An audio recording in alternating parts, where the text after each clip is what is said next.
And now, ladies and gentlemen, here's your host. She's been friends with Roy Moore since 1989, Temple Lenz. Hello, Vancouver. I'm Temple Lenz, and this is Hello, Vancouver, your live show about life here on this side of the Columbia River. Thank you so much for being here. Thank you for braving fall and coming out and joining us. So, should we just start right in on the dumpster fire that is the federal government? Here's a fun fact for you I just learned. Donald Trump lies on average 9 times per day. Per day. The Washington Post has been tracking it. As of 3 a.m. yesterday, I don't have today's numbers, Trump had told 1,628 lies since taking office. He tweets 9 times a day. He barely works on weekends. He barely works on weekdays. He spends every single weekend golfing, but he manages to be rigorous about his commitment to lying, and he's never taken a day off. 9 lies every 24 hours. I can barely manage to drink 8 glasses of water a day, so I'm impressed by his commitment. And if we're talking about national embarrassments, I'd be remiss if I didn't mention Roy Moore.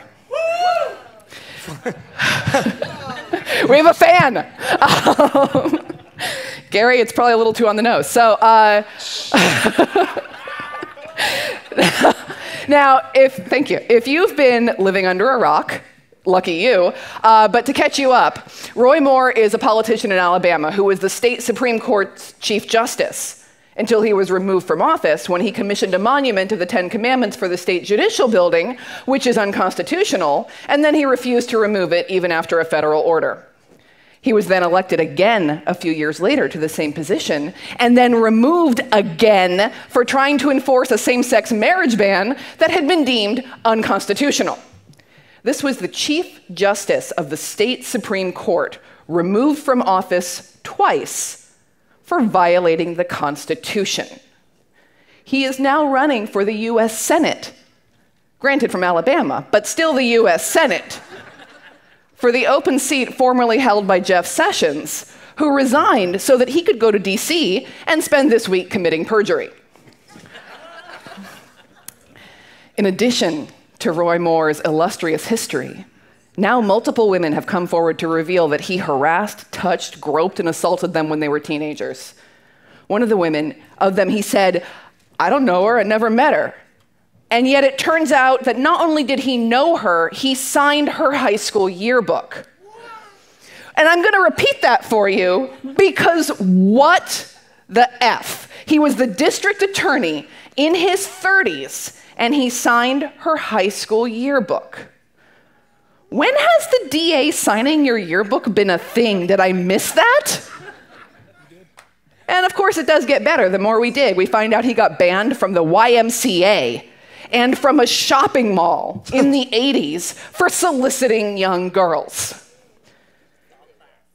Can you get your head around how creepy you needed to be to get banned from a mall in the 80s?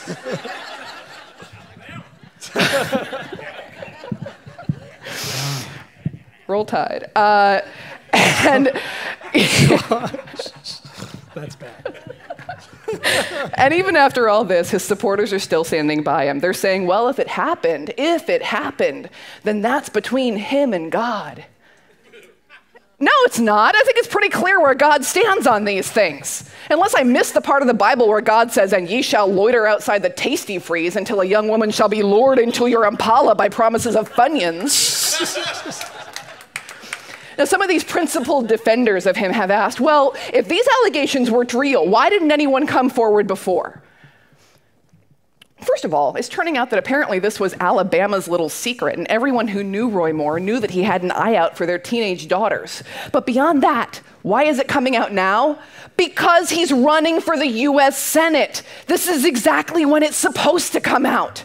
Moore and all the men like him who got away with these crimes got away with them because of their positions of power. And it's those positions of power that prevented women from coming forward.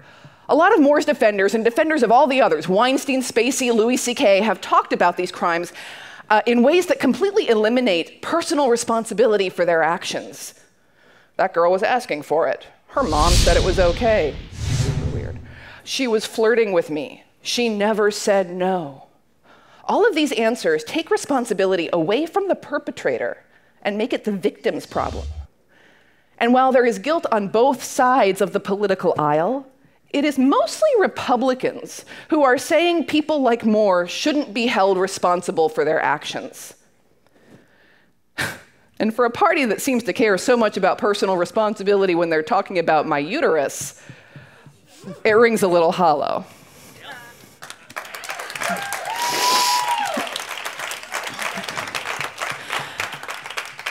A phrase, thank you, clap for uteruses, yay!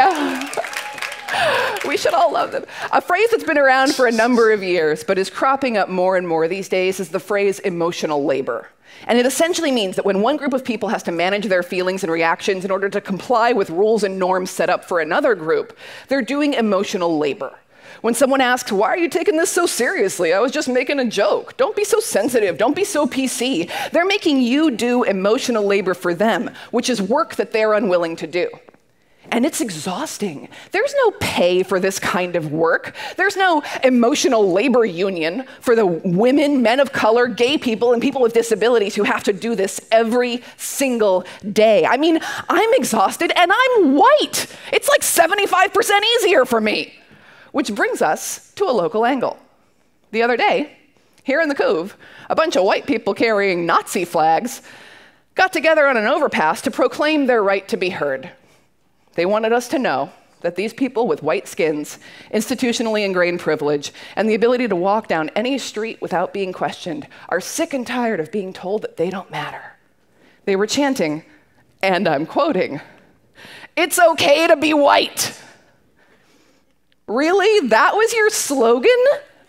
I mean, overlooking for a moment the sheer lack of musicality in "It's Okay to Be White," I'm pretty sure we all knew that it is totally okay to be white. In fact, when you're talking about unemployment, job security, food security, and year-over-year family wealth, it's not just okay to be white, it's pretty much the only way to fly. Just like when white people tried to co-opt Black Lives Matter by saying all lives matter, or when someone says, why don't we have White History Month? Stop for a minute and listen to yourselves. The 2016 election showed that yes, apparently anyone can be elected president, and maybe we need to tighten up our regulations a little bit. It also showed that white people, even in 2016, will continue to bend over backwards to help out other white people. And not only the people who elected Donald Trump, but even the establishment Democrats came back and they're saying, wow, we really should have focused more on the hillbilly vote. What? If only we could help white guys feel better about themselves, we would have won that election? That is insane. For decades, boomers and even Generation X, my generation, have been trying to gently ease white America into the idea of diversity and equity by promising them that it won't hurt. Just do it, it won't hurt. We'll make it easy on you. But as any 8-year-old knows, with the possible exception of our current president, learning to share is hard. Sharing half your cake does in fact mean that someone else is eating half your cake. And if you're 8 and you like cake, that sucks. But we aren't 8, and it's time that we learned how to share. Because sharing your cake also means that the other person doesn't go hungry. And now, when it's time to make another cake, there's somebody who can help you make an even bigger one. And you can share some of that cake with someone else who can help you build the next one. And when you need to start working out because maybe eating all that cake wasn't the best idea and you should have gone for a salad instead, you'll have people to work out with. And they may know some cool moves or activities that you don't know, and you can share your experiences and grow richer for them. And yes, I'm using a stupid metaphor, but cake is delicious. And since we are coming to Thanksgiving time, it is a good time to remember that everything tastes, looks, and feels better when you share it. Yeah. I mean, you could eat your cake all alone in your fancy bedroom, watching the news and attacking people on Twitter while you eat Twizzlers. Or you could invite other people to your table. and take the risk of experiencing something new and letting other people have a turn and a voice, and recognize that eating a slightly smaller piece of cake because you shared it with somebody else doesn't make that cake any less delicious. I am so hungry now for cake. But thank you guys for bearing with me on that. As we look at the news, I think about so many things that I want to talk with you about. And this community is fantastic. And in the 2016 election was a little bit of a bummer for a lot of us in this room. The 2017 election for Vancouver and Southwest Washington was pretty great. We got our first woman mayor for the city of Vancouver. We also have a woman mayor in Washougal. We also elected a port commissioner who is going to help us oppose the oil terminal at the Port of Vancouver. And a lot of other really fantastic people got elected to city councils, to school boards all across the county. So thank all of you for voting. And if you didn't vote, register tonight because we will find you. So we have a great show for you tonight. We have Sue Armitage, a historian of women in the West and the author of Shaping the Public Good. We have Erin Beck from Nautilus, who's going to talk about Nautilus Cares and the Good Sport Equipment Connection. We have Alexandra Franzen, who's the author of You're Going to Survive. Our first ever local celebrity turkey bowling tournament. Music from Princess Z and the Unicorn Tamers, and the pop-up shop mixer. If you missed it when you came in, we have vendors out front. You'll be able to visit them after the show as well. So thank you to everyone for making it possible, especially all of our volunteers and our team and Warehouse 23. We really couldn't do it without you.